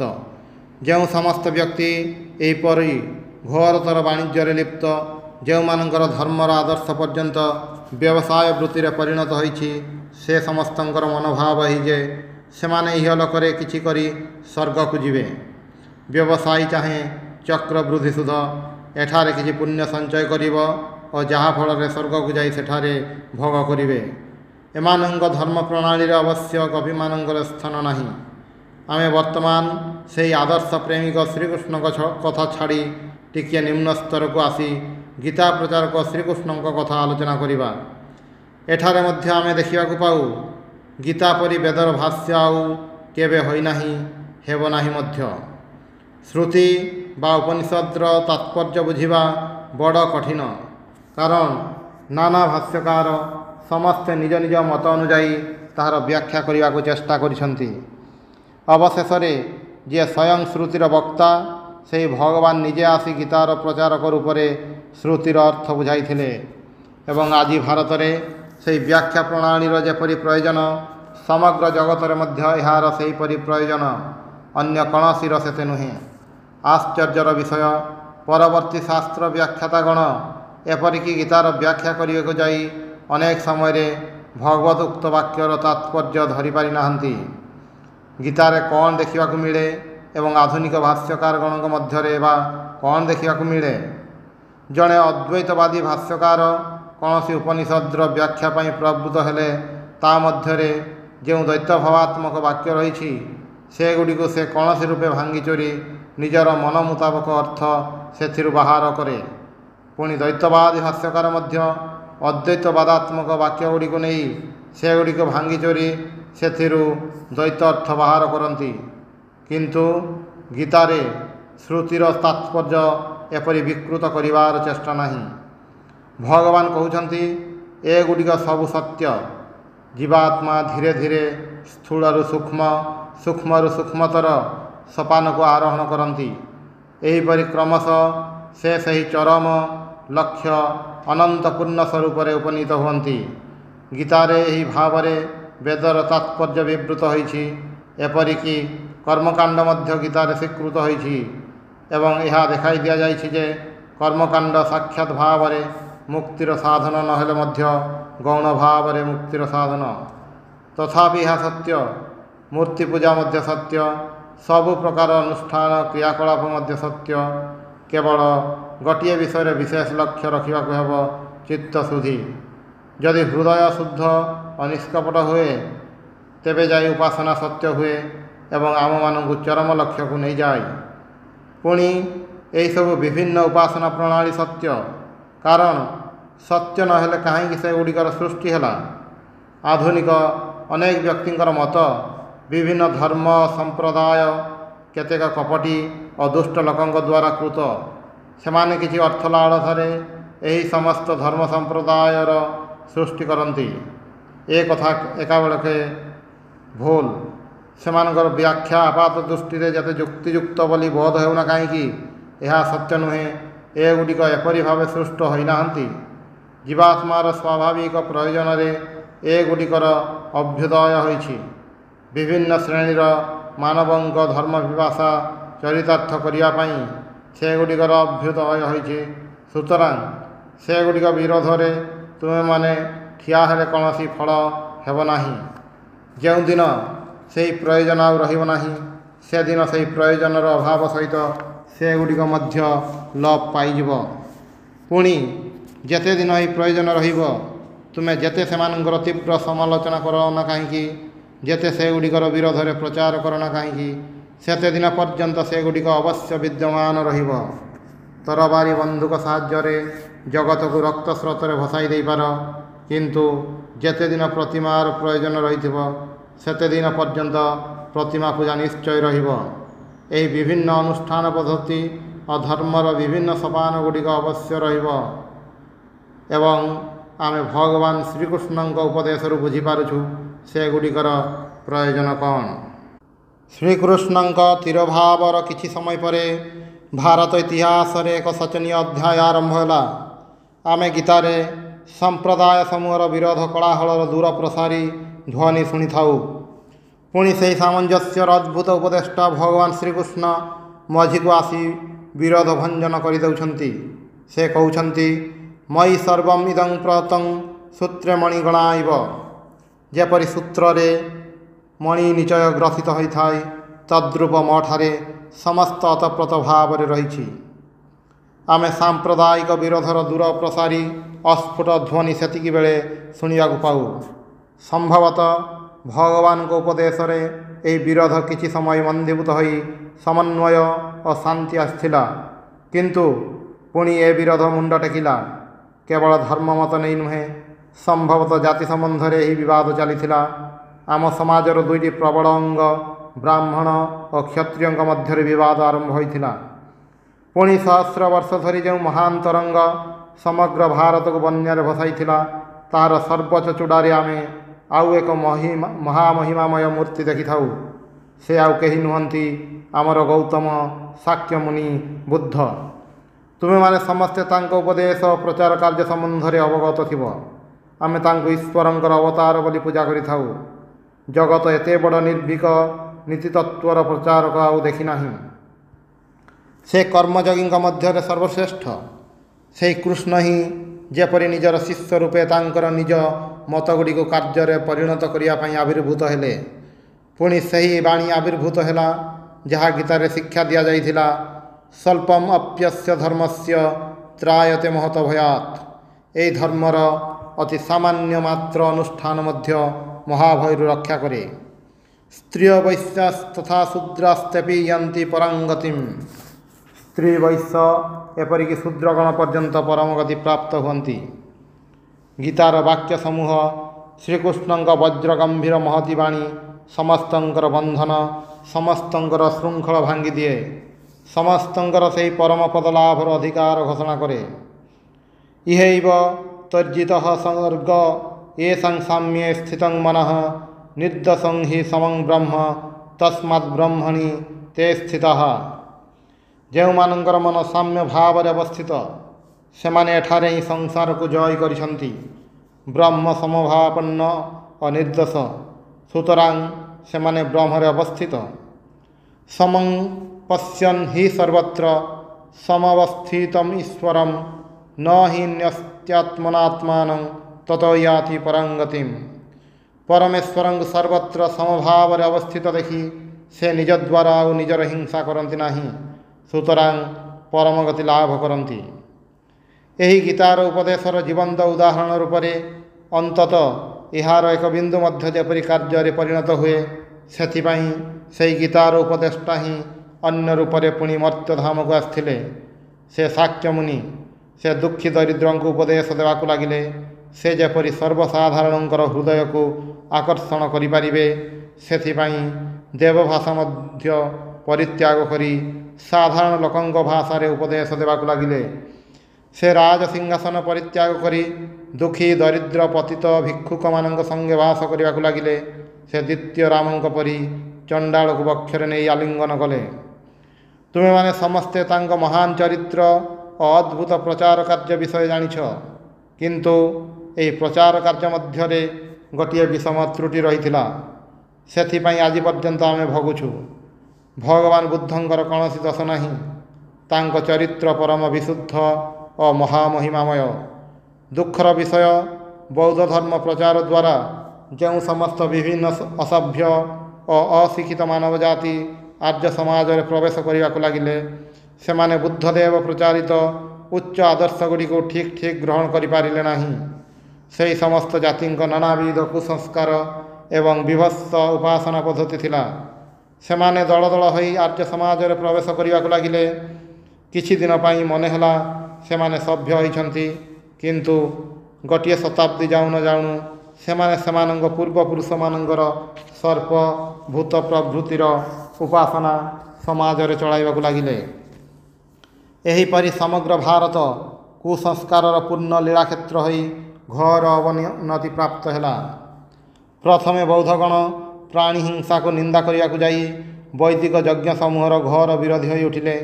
ସେତେବେଳେ ପ୍ରତ୍ୟେକ ଗୃହରେ ଏହି ସମସ୍ତ ଯଜ୍ଞ ଅନୁଷ୍ଠିତ ହେଉଥିଲା। ପ୍ରତ୍ୟେକ ଗୃହରେ ଯଜ୍ଞ ପାଇଁ ଅଗ୍ନି ପ୍ରଜ୍ୱଳିତ ହେଉଥିଲା। ଯଜ୍ଞାଦିର ଆଉ ବିଶେଷ କିଛି ଆଡ଼ମ୍ବର ନଥିଲା।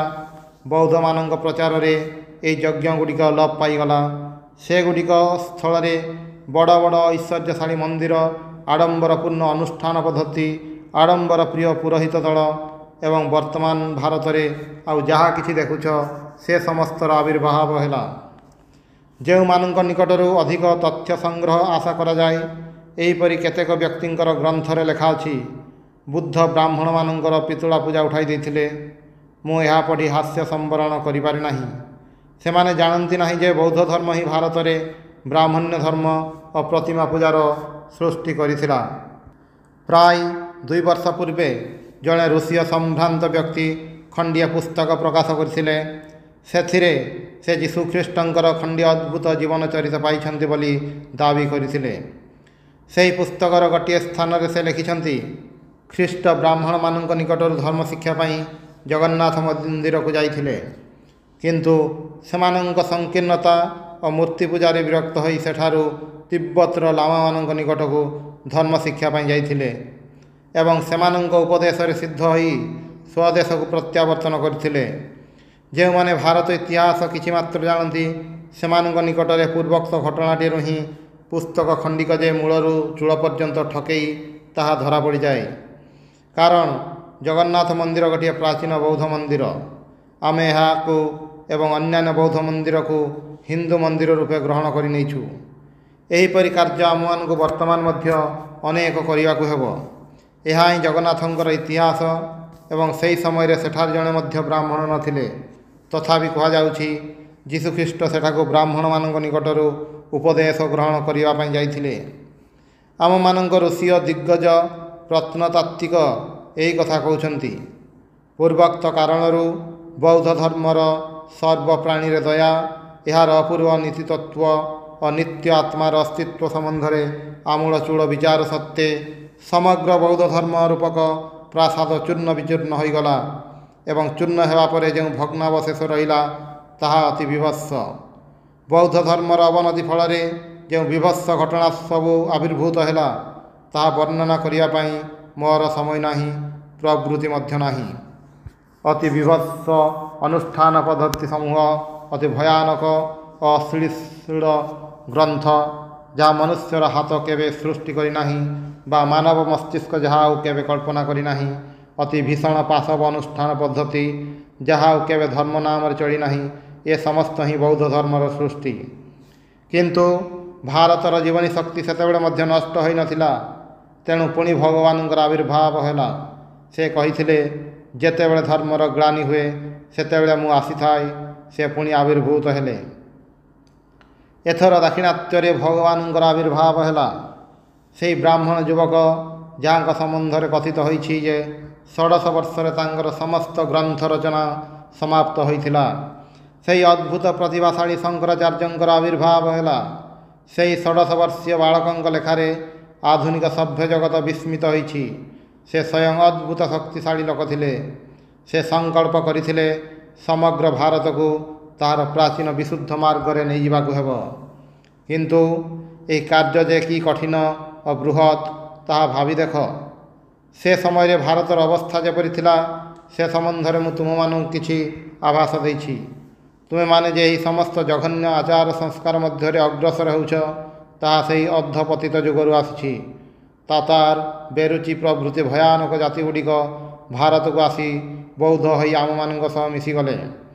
ସେମାନେ ସେମାନଙ୍କ ସଙ୍ଗେ ସଙ୍ଗେ ସେମାନଙ୍କ ଜାତୀୟ ଆଚାର ସମୂହ ମଧ୍ୟ ଧରି ଆସିଥିଲେ। ଏହିପରି ଆମମାନଙ୍କ ଜାତୀୟ ଜୀବନ ଅତି ଭୟାନକ ପାଶବିକ ଆଚାର ସଂକୁଳ ହୋଇ ଠିଆ ହେଲା। ଉକ୍ତ ବ୍ରାହ୍ମଣ ଯୁବକ ବୌଦ୍ଧମାନଙ୍କ ନିକଟରୁ ଏହା ହିଁ ଦାୟ ସ୍ୱରୂପ ପାଇଥିଲେ ଏବଂ ସେହି ସମୟରୁ ଆଜି ପର୍ଯ୍ୟନ୍ତ ସମଗ୍ର ଭାରତରେ ଏହି ଅବନତ ବୌଦ୍ଧ ଧର୍ମ ଉପରେ ବେଦାନ୍ତର ପୁନର୍ବିଜୟ ଚାଲିଛି। ଏବେ ମଧ୍ୟ ଏହି କାର୍ଯ୍ୟ ଚାଲିଛି। ବର୍ତ୍ତମାନ ସୁଦ୍ଧା ଏହା ଶେଷ ହୋଇନାହିଁ। ମହାଦାର୍ଶନିକ ଶଙ୍କର ଆସି ଦେଖାଇଦେଲେ ବୌଦ୍ଧ ଧର୍ମ ଓ ବେଦାନ୍ତର ସାରାଂଶରେ ବିଶେଷ ପାର୍ଥକ୍ୟ ନାହିଁ। ତେବେ ବୁଦ୍ଧଦେବଙ୍କ ଶିଷ୍ୟ ପ୍ରଶିଷ୍ୟଗଣ ସେମାନଙ୍କ ଆଚାର୍ଯ୍ୟଙ୍କ ଉପଦେଶର ତାତ୍ପର୍ଯ୍ୟ ବୁଝି ନ ପାରି ନିଜର ମହତ୍ତ୍ୱ ଏବଂ ଆତ୍ମା ଓ ଈଶ୍ୱରଙ୍କ ଅସ୍ତିତ୍ୱ ଅସ୍ୱୀକାର କରି ନାସ୍ତିକ ହୋଇଥିଲେ। ଶଙ୍କର ଏହା ହିଁ ଦେଖାଇଥିଲେ। ସେତେବେଳେ ସମସ୍ତ ବୌଦ୍ଧ ସେମାନଙ୍କ ପ୍ରାଚୀନ ଧର୍ମ ଅବଲମ୍ବନ କରିବାକୁ ଲାଗିଲେ। କିନ୍ତୁ ସେମାନେ ଯେଉଁ ସମସ୍ତ ଅନୁଷ୍ଠାନ ପଦ୍ଧତିର ଅଭ୍ୟସ୍ତ ହୋଇଯାଇଥିଲେ, ସେଗୁଡ଼ିକ ବିଷୟରେ କ'ଣ ହେବ, ଏହି ମହାସମସ୍ୟା ଉପସ୍ଥିତ ହେଲା। ସେତେବେଳେ ମହାନୁଭବ ରାମାନୁଜଙ୍କର ଅଭ୍ୟୁଦୟ ହେଲା। ଶଙ୍କର ମହାମନୀଷୀ ଥିଲେ ସତ, କିନ୍ତୁ ବୋଧହୁଏ ତାଙ୍କ ହୃଦୟ ରାମାନୁଜଙ୍କ ପରି ପ୍ରଶସ୍ତ ନଥିଲା। ରାମାନୁଜଙ୍କ ହୃଦୟ ଶଙ୍କରଙ୍କଠାରୁ ପ୍ରଶସ୍ତତର ଥିଲା। ପତିତର ଦୁଃଖରେ ତାଙ୍କର ହୃଦୟ କାନ୍ଦିଥିଲା। ସେ ସେମାନଙ୍କ ଦୁଃଖ ମର୍ମେ ମର୍ମେ ଅନୁଭବ କରୁଥିଲେ। ପୂର୍ବରୁ ଯେଉଁ ସମସ୍ତ ନୂତନ ନୂତନ ଅନୁଷ୍ଠାନ ପଦ୍ଧତିର ସୃଷ୍ଟି ହୋଇଥିଲା, ସେଗୁଡ଼ିକୁ ସେ ଗ୍ରହଣ କରି ସେଗୁଡ଼ିକର ଯଥାସାଧ୍ୟ ସଂସ୍କାର କରିଥିଲେ ଏବଂ ନୂତନ ନୂତନ ଅନୁଷ୍ଠାନ ପଦ୍ଧତି, ନୂତନ ନୂତନ ଉପାସନା ପ୍ରଣାଳୀ ସୃଷ୍ଟି କରି ଯେଉଁମାନଙ୍କ ପକ୍ଷରେ ଅତ୍ୟାବଶ୍ୟକ ସେମାନଙ୍କୁ ଏହି ସମସ୍ତ ଉପଦେଶ ଦେବାକୁ ଲାଗିଲେ। ଅଥଚ ସେ ଚଣ୍ଡାଳରୁ ବ୍ରାହ୍ମଣ ପର୍ଯ୍ୟନ୍ତ ସମସ୍ତଙ୍କ ପାଇଁ ଉଚ୍ଚତମ ଆଧ୍ୟାତ୍ମିକ ଉପାସନାର ପଥ ଉନ୍ମୁକ୍ତ ରଖିଥିଲେ।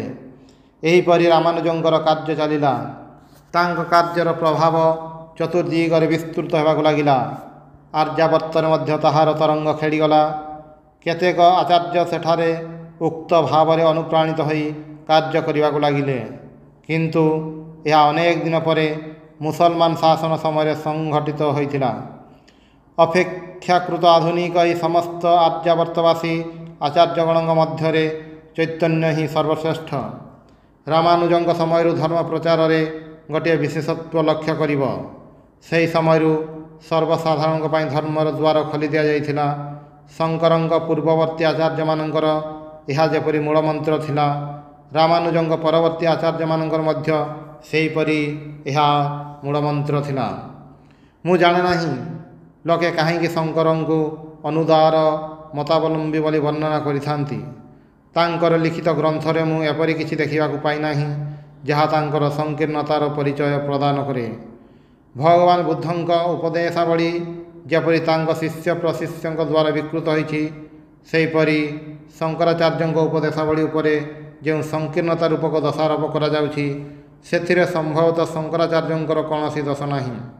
ତାଙ୍କ ଶିଷ୍ୟମାନଙ୍କର ବୁଝିବାର ଅକ୍ଷମତା ଯୋଗୁଁ ହିଁ ଏ ଦୋଷ ସମ୍ଭବତଃ ଶଙ୍କରଙ୍କ ଉପରେ ଆରୋପିତ ହୋଇଥାଏ। ମୁଁ ବର୍ତ୍ତମାନ ଏହି ଆର୍ଯ୍ୟାବର୍ତ୍ତ ନିବାସୀ ଭଗବାନ ଶ୍ରୀ ଚୈତନ୍ୟଙ୍କ ବିଷୟ କିଛି ଉଲ୍ଲେଖ କରି ଏହି ବକ୍ତୃତା ଶେଷ କରିବି। ସେ ଗୋପୀମାନଙ୍କ ପ୍ରେମ ଉନ୍ମାଦନାର ଆଦର୍ଶ ଥିଲେ। ଚୈତନ୍ୟଦେବ ସ୍ୱୟଂ ଜଣେ ବ୍ରାହ୍ମଣ ଥିଲେ। ସେହି ସମୟରେ ଏକ ବିରାଟ ପଣ୍ଡିତ ବଂଶରେ ତାଙ୍କର ଜନ୍ମ। ସେ ନ୍ୟାୟର ଅଧ୍ୟାପକ ହୋଇ ବାକ୍ ଯୁଦ୍ଧରେ ଲୋକଙ୍କୁ ପରାସ୍ତ କରୁଥିଲେ। ଏହା ହିଁ ସେ ଅତି ବାଲ୍ୟ ଅବସ୍ଥାରୁ ଜୀବନର ଉଚ୍ଚତମ ଆଦର୍ଶ ବୋଲି ଶିକ୍ଷା କରିଥିଲେ। କୌଣସି ମହାଜନଙ୍କ କୃପାରୁ ଏହି ବ୍ୟକ୍ତିଙ୍କ ଜୀବନ ପରିବର୍ତ୍ତିତ ହୋଇଗଲା। ସେତେବେଳେ ସେ ବାଦ ବିବାଦ, ତର୍କ ନ୍ୟାୟର ଅଧ୍ୟାପନା ସବୁ ପରିତ୍ୟାଗ କଲେ। ଜଗତରେ ଯେତେ ବଡ଼ ବଡ଼ ଭକ୍ତିର ଆଚାର୍ଯ୍ୟ ହୋଇଛନ୍ତି, ଏହି ପ୍ରେମ ଉନ୍ମାଦ ଚୈତନ୍ୟ ସେମାନଙ୍କ ମଧ୍ୟରୁ ଅନ୍ୟତମ। ତାଙ୍କ ଭକ୍ତିର ତରଙ୍ଗ ସମଗ୍ର ବଙ୍ଗଦେଶରେ ପ୍ରବାହିତ ହେଲା, ସମସ୍ତଙ୍କ ପ୍ରାଣରେ ଶାନ୍ତି ଦେଲା। ତାଙ୍କ ପ୍ରେମ ଅସୀମ। ସାଧୁ, ପାପୀ, ହିନ୍ଦୁ, ମୁସଲମାନ, ପବିତ୍ର, ଅପବିତ୍ର, ବେଶ୍ୟା, ପତିତ ସମସ୍ତେ ତାଙ୍କ ପ୍ରେମରେ ଭାଗିଥିଲେ। ସମସ୍ତଙ୍କୁ ସେ ଦୟା କରୁଥିଲେ ଏବଂ ତାଙ୍କ ପ୍ରବର୍ତ୍ତିତ ସମ୍ପ୍ରଦାୟ ଘୋରତର ଅବନତି ପ୍ରାପ୍ତ ହୋଇଥିଲେ ମଧ୍ୟ ଆଜି ପର୍ଯ୍ୟନ୍ତ ତାହା ଦରିଦ୍ର, ଦୁର୍ବଳ, ଜାତିଚ୍ୟୁତ, ପତିତ କୌଣସି ସମାଜରେ ଯାହାର ସ୍ଥାନ ନାହିଁ, ଏହିପରି ସକଳ ବ୍ୟକ୍ତିଙ୍କର ଆଶ୍ରୟସ୍ଥଳ। କିନ୍ତୁ ମୋତେ ସତ୍ୟର ଅନୁରୋଧରେ ସ୍ୱୀକାର କରିବାକୁ ପଡ଼ିବ ଯେ ଦାର୍ଶନିକ ସମ୍ପ୍ରଦାୟ ସମୂହ ମଧ୍ୟରେ ଆମେ ଅଦ୍ଭୁତ ଉଦାର ଭାବ ଦେଖିବାକୁ ପାଉ। ଶଙ୍କର ମତାବଲମ୍ବୀ କେହି ଏକଥା ସ୍ୱୀକାର କରିବେ ନାହିଁ ଯେ ଭାରତର ବିଭିନ୍ନ ସମ୍ପ୍ରଦାୟ ମଧ୍ୟରେ ବାସ୍ତବିକ କୌଣସି ଭେଦ ଅଛି। ଏଣେ କିନ୍ତୁ ଜାତିଭେଦ ସମ୍ବନ୍ଧରେ ସେ ଅତି ସଂକୀର୍ଣ୍ଣତାର ପୋଷକତା କରୁଥିଲେ। ପ୍ରତ୍ୟେକ ବୈଷ୍ଣବାଚାର୍ଯ୍ୟଙ୍କ ଭିତରେ ପୁଣି ଆମେ ଜାତିଭେଦ ବିଷୟରେ ଅଦ୍ଭୁତ ଉଦାରତା ଦେଖିବାକୁ ପାଉ, କିନ୍ତୁ ଧର୍ମ ସମ୍ବନ୍ଧରେ ସେମାନଙ୍କର ମତ ଅତି ସଂକୀର୍ଣ୍ଣ। ଜଣେ ଥିଲେ ଅଦ୍ଭୁତ ମସ୍ତିଷ୍କ, ଅନ୍ୟ ଜଣଙ୍କର ବିଶାଳ ହୃଦୟ। ବର୍ତ୍ତମାନ ଏପରି ଏକ ବ୍ୟକ୍ତିଙ୍କ ଜନ୍ମର ସମୟ ହୋଇଥିଲା ଯାହାଙ୍କଠାରେ ଏକାଧାରରେ ହୃଦୟ ଓ ମସ୍ତିଷ୍କ ଉଭୟ ବିରାଜମାନ ରହିବ, ଯିଏ ଏକାଧାରରେ ଶଙ୍କରଙ୍କ ଅଦ୍ଭୁତ ମସ୍ତିଷ୍କ ଏବଂ ଚୈତନ୍ୟଙ୍କର ଅଦ୍ଭୁତ ବିଶାଳ ଅନନ୍ତ ହୃଦୟର ଅଧିକାରୀ ହେବେ। ଯିଏ ଦେଖିବେ ସମସ୍ତ ସମ୍ପ୍ରଦାୟ ଏକ ଆତ୍ମା, ଏକ ଈଶ୍ୱରଙ୍କ ଶକ୍ତିର ଅନୁପ୍ରାଣିତ ଓ ପ୍ରତ୍ୟେକ ପ୍ରାଣୀ ମଧ୍ୟରେ ସେହି ଈଶ୍ୱର ବିଦ୍ୟମାନ। ଯାହାଙ୍କ ହୃଦୟ ଭାରତ ଅନ୍ତର୍ଗତ ବା ଭାରତ ବହିର୍ଭୂତ ଦରିଦ୍ର, ଦୁର୍ବଳ, ପତିତ ସମସ୍ତଙ୍କ ପାଇଁ କାନ୍ଦିବ, ଅଥଚ ଯାହାଙ୍କ ବିଶାଳ ବୁଦ୍ଧି ଏପରି ମହତ୍ ତତ୍ତ୍ୱସମୂହର ଉଦ୍ଭାବନ କରିବ, ଯାହାଦ୍ୱାରା ଭାରତ ଅନ୍ତର୍ଗତ ବା ଭାରତ ବହିର୍ଭୂତ ସକଳ ବିରୋଧୀ ସମ୍ପ୍ରଦାୟର ସମନ୍ୱୟ ସାଧନ କରିବ। ଏବଂ ଏହିପରି ଅଦ୍ଭୁତ ସମନ୍ୱୟ ସାଧନ କରି ହୃଦୟ ଓ ମସ୍ତିଷ୍କର ସମାନ ଉନ୍ନତି ସାଧନ ସାର୍ବଭୌମ ଧର୍ମର ପ୍ରକାଶ କରିବ। ଏହିପରି ବ୍ୟକ୍ତି ଜନ୍ମଗ୍ରହଣ କରିଥିଲେ ଏବଂ ମୁଁ ଅନେକ ବର୍ଷ ଧରି ତାଙ୍କ ଚରଣ ତଳେ ବସି ଶିକ୍ଷା ଲାଭର ସୌଭାଗ୍ୟ ଲାଭ କରିଥିଲି। ଏହିପରି ଜଣେ ବ୍ୟକ୍ତି ଜନ୍ମିବାର ସମୟ ହୋଇଥିଲା, ପ୍ରୟୋଜନ ହୋଇଥିଲା ଆଉ ଅଦ୍ଭୁତ ବିଷୟ ତାଙ୍କ ସମଗ୍ର ଜୀବନର କାର୍ଯ୍ୟ ଏପରି ଏକ ସହର ନିକଟରେ ଅନୁଷ୍ଠିତ ହେଲା ଯାହା ପାଶ୍ଚାତ୍ୟ ଭାବରେ ଉନ୍ମତ୍ତ ହୋଇଥିଲା। ଭାରତର ଅନ୍ୟାନ୍ୟ ସହର ଅପେକ୍ଷା ଯାହା ଅଧିକ ପରିମାଣରେ ସ୍ୱାଭିଭାବାପନ୍ନ ହୋଇଥିଲା। ତାଙ୍କର ପଥିଗତ ବିଦ୍ୟା କିଛି ମାତ୍ର ନଥିଲା। ଏପରି ମହାମନୀଷ ସମ୍ପନ୍ନ ହୋଇ ମଧ୍ୟ ସେ ନିଜର ନାମ ସୁଦ୍ଧା ଲେଖିପାରୁନଥିଲେ। କିନ୍ତୁ ଆମ ବିଶ୍ୱବିଦ୍ୟାଳୟର ପ୍ରତ୍ୟେକ ବଡ଼ ବଡ଼ ଉପାଧିଧାରୀ ମଧ୍ୟ ତାଙ୍କୁ ଦେଖି ଜଣେ ମହାମନୀଷୀ ବୋଲି ସ୍ଥିର କରିଥିଲେ। ସେ ଜଣେ ଅଦ୍ଭୁତ ଲୋକ ଥିଲେ। ସେ ଅନେକ କଥା, ଆଜି ରାତିରେ ତୁମମାନଙ୍କ ନିକଟରେ ତାଙ୍କର କଥା କିଛି କହିବାର ସମୟ ନାହିଁ। ସୁତରାଂ ମୋତେ ଭାରତୀୟ ସମସ୍ତ ମହାପୁରୁଷଙ୍କ ପୂର୍ଣ୍ଣ ପ୍ରକାଶ ସ୍ୱରୂପ ଯୁଗାଚାର୍ଯ୍ୟ ମହାତ୍ମା ଶ୍ରୀରାମକୃଷ୍ଣଙ୍କ ନାମ ମାତ୍ର ଉଲ୍ଲେଖ କରି ଆଜି କ୍ଷାନ୍ତ ହେବାକୁ ପଡ଼ିବ, ଯାହାଙ୍କର ଉପଦେଶ ଆଜିକାଲି ଆମମାନଙ୍କ ପକ୍ଷରେ ବିଶେଷ କଲ୍ୟାଣପ୍ରଦ। ଏହି ବ୍ୟକ୍ତିଙ୍କ ଭିତରେ ଯେଉଁ ଐଶ୍ୱରିକ ଶକ୍ତି ଲୀଳା କରୁଥିଲା ତାହାକୁ ଲକ୍ଷ୍ୟ କର। ଦରିଦ୍ର ବ୍ରାହ୍ମଣ ସନ୍ତାନ, ବଙ୍ଗଦେଶର ସୁଦୂର ଅଜ୍ଞାତ ଅପରିଚିତ କେଉଁ ଏକ ପଲ୍ଲୀରେ ତାଙ୍କର ଜନ୍ମ। ଆଜି ୟୁରୋପ ଆମେରିକାରେ ସହସ୍ର ସହସ୍ର ବ୍ୟକ୍ତି ପ୍ରକୃତରେ ଫୁଲଚନ୍ଦନ ଦେଇ ତାଙ୍କର ପୂଜା କରୁଛନ୍ତି ଏବଂ ପରେ ଆହୁରି ସହସ୍ର ସହସ୍ର ଲୋକ କରିବେ। ଈଶ୍ୱରଙ୍କ ଇଚ୍ଛା କିଏ ବୁଝିପାରିବ? ହେ ଭ୍ରାତୃଗଣ, ତୁମେମାନେ ଯଦି ଏଥିରେ ବିଧାତାଙ୍କର ହସ୍ତ ଦେଖିବାକୁ ନ ପାଅ, ତେବେ ତୁମେମାନେ ଅନ୍ଧ, ନିଶ୍ଚୟ ଜନ୍ମାନ୍ଧ। ଯଦି ସମୟ ଆସେ, ଯଦି ତୁମମାନଙ୍କ ସହିତ ଆଲୋଚନା କରିବାର ଆଉ କେବେ ଅବକାଶ ମିଳେ, ତେବେ ତୁମମାନଙ୍କୁ ଏହି ବିଷୟ ଆହୁରି ବିସ୍ତୃତ ଭାବରେ କହିବି। ବର୍ତ୍ତମାନ କେବଳ ଏତିକି ମାତ୍ର କହିବାକୁ ଚାହେଁ, ଯଦି ମୋର ଜୀବନରେ ଗୋଟିଏ ସତ୍ୟ କହିଥାଏ, ତେବେ ତାହା ତାଙ୍କରି ବାକ୍ୟ। ଆଉ ଯଦି ଏପରି ଅନେକ କଥା କହିଥାଏ ଯାହା ଅସତ୍ୟ, ଭ୍ରମାତ୍ମକ, ଯାହା ମାନବ ଜାତିର କଲ୍ୟାଣକର ନୁହେଁ, ସେଗୁଡ଼ିକ ସବୁ ମୋର। ସେ ସମସ୍ତ ପାଇଁ ମୁଁ ସମ୍ପୂର୍ଣ୍ଣ ଭାବରେ ଦାୟୀ। ଓମ୍ ଶାନ୍ତି ଶାନ୍ତି ଶାନ୍ତି। ହରି ଓମ୍ ତତ୍ସତ୍।